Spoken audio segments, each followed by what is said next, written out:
World War I was the first of two world wars. It was a bloody and gruesome war that resulted in major losses of life, not just from the soldiers, but also from civilians in the war zones.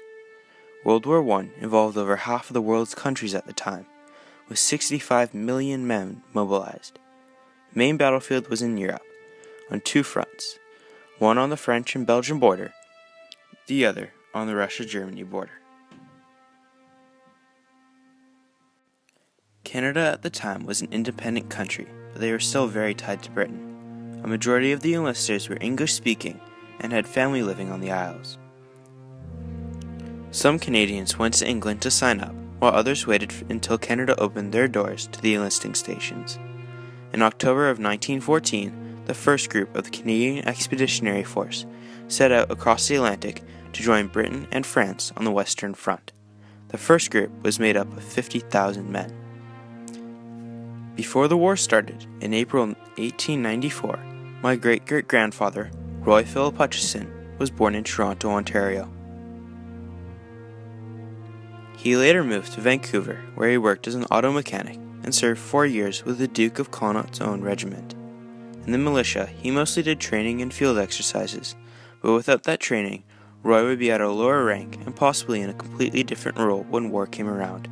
He didn't enlist until November 1915. But earlier in April of that year, Canadians began their first battle. The Second Battle of Ypres. This was the first test of the Canadian armies. No one knew what the conditions would be like until the trenches were dug. Rats and lice would crawl all over you and try to steal what food you had, and mud was a constant state of the landscape.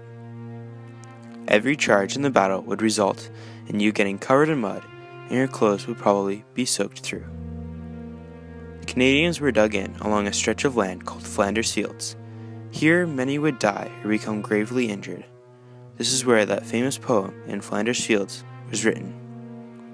Sometime into the battle, the Germans began to use chlorine gas, which causes your lungs to burn chemically. The first time they used it against the Canadians, it wreaked havoc. But they held their position against the onslaught of chemicals and German attacks until reinforcements arrived. From that day forward, we were seen as a formidable and fully capable fighting force. Throughout the courses of the war, the 4 Canadian divisions would be a contributing factor to the Allied forces on the Western Front. The main battles fought and usually won by Canadians were Vimy Ridge, Passchendaele, Ypres, and the Somme. Each battle has its stories, and in each battle, the Canadians suffered casualties. One such casualty was Roy, who had the rank of sergeant. He had made it to France by September 1916 during the Battle of the Somme River. When he arrived in France, Roy went to the Canadian Expeditionary Force to join the British and the French in the battle. There were many offensives during this 5-month battle, including one in which my grandfather was wounded by explosives. Roy was an engineer during his time in France, which is a job that usually runs in my family. Roy's job was to dig tunnels underneath the German trenches, place explosives, and blow them up. Sadly, one day, while he was setting off the explosives, a piece of shrapnel hit him in one of his legs. He had only been in France for about a month, and he had to leave. Like most wounded soldiers, Roy went on the journey back to the reserve lines, to the aid station, to the field hospital, and then back to England to recover. The Battle of the Somme continued for another month before finally ending on November 18th, when both sides hunkered down in preparation for the winter. The Allied forces had gained some land, but the biggest result of the 5-month battle was the mass amount of casualties, over 1 million.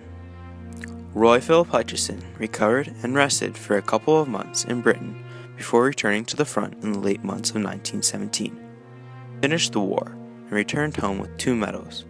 One was the British Victory Medal, and the other was the British War Memorial Medal. When Roy finally returned, he rarely talked about the war and the horrible experiences he, like every other soldier, faced. Many things came out of the war, and it has shaped Canada as a country. We were finally recognized at the Versailles Peace Accords, and we had a seat at the table in which the treaty was written.